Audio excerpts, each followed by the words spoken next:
চাকরি ফেরানোর দাবিতে বিকাশ ভবনে দিনের পর দিন আন্দোলন চালিয়ে যাচ্ছেন চাকরিহারা শিক্ষক শিক্ষিকারা। দুর্নীতির দায়ে তৃণমূল সরকারের জমানায় 26,000 শিক্ষকের সরকারি চাকরি বাতিল হতে দেখেছেন রাজ্যবাসী। এ তো গেল নিয়োগ দুর্নীতি নিয়ে অভিযোগ, কিন্তু তৃণমূলের জমানায় শিক্ষা প্রতিষ্ঠানও কার্যত রসাতলে যেতে বসেছে। কলেজের ছাত্র ইউনিয়ন অফিসের মধ্যেই তৃণমূল ছাত্রনেতার উদ্যোগে বসেছে মদের আসর। না, এটা কোনো বিরোধী রাজনৈতিক দলের অভিযোগ নয়, দলেরই কর্মী সমর্থকেরা এই অভিযোগ করেছেন। চাঞ্চল্যকর ঘটনাটি ঘটেছে মধ্যগ্রামের বিবেকানন্দ কলেজে।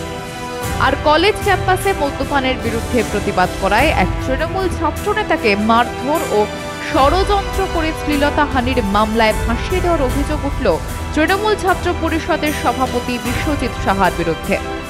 শুধু মারধর করা নয়, শ্লীলতাহানির মামলা দেওয়া হয়েছে বলে জানালেন আক্রান্ত তৃণমূল ছাত্রনেতা বিশ্বজিৎ সাহা, আমাদের বারাসাত সাংগঠনিক জেলা তৃণমূল ছাত্র পরিষদের সভাপতি এবং আমাদের কলেজ স্টাফ। তিনি আমাকে একটা ষড়যন্ত্র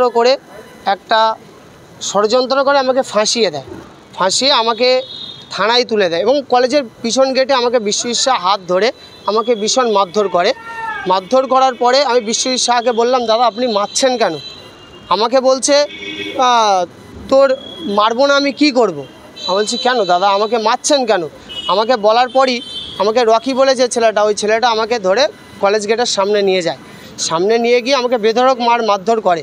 এবার করার পরে আমাকে থানায় তুলে দেয় এবং আমাকে থানায় আমাকে একটা কেসে, মেহেলি কেসে আমাকে জড়িয়ে দেয়। কিন্তু আমি কেন, কি কারণে মারধরটা করলে একটা মেহেলি কেসের জন্য, সেই কেসটা তো আমি করিনি। তাহলে তোমাকে কেন হঠাৎ করে এরকম একটা মেহেলি কেস দেওয়া?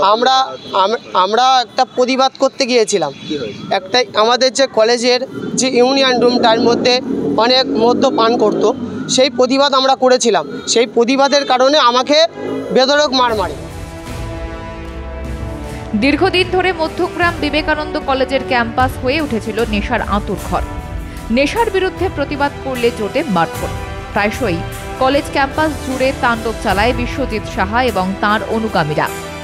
ইমরান আলী ওরফে সাইফুল ইসলাম এবং অন্যান্য ছাত্ররা তৃণমূল ছাত্র পরিষদের সভাপতির দুর্নীতি ও কলেজ ক্যাম্পাসে চলতে থাকা অরাজকতার বিরুদ্ধে গণডেপুটেশন দেন কলেজ কর্তৃপক্ষের কাছে।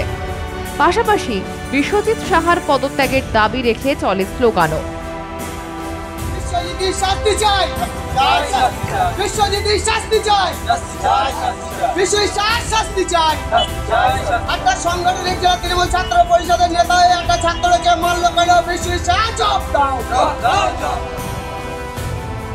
ইউনিয়ন অফিসে নেশা করার বিষয়টি কলেজ কর্তৃপক্ষের কাছে নালিশ করা হয়েছিল, আর সেই জন্যই তৃণমূলের এই ছাত্রনেতাকে মারধর করা হয়েছে।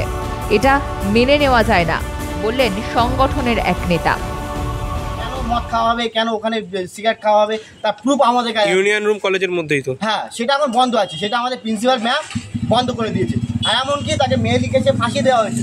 এবং যে বহিরাগত ছেলেপিলেগুলো একে মেরেছিল, তখন সেই ছেলেগুলো পরে অন্যায় স্বীকার করে বলছে যে আমাদের যে সমস্ত যতটা কাজ করা হয়েছে, যতটা ঝামেলা করা হয়েছে, ওদেরকে মারানো হয়েছে, ওর নামে যে কেস করানো হয়েছে, সেইগুলো আমাদের বিশ্বজিৎ সাহা দাদা বলেছিল বলে আমরা করেছি। তার ভিডিও ফুটেজ আমাদের কাছে আছে, আমরা দেখিয়ে দিতে পারি। হামলাকারী বিশ্বজিৎ সাহা স্থানীয় বিধায়ক রথিন ঘোষের ঘনিষ্ঠ।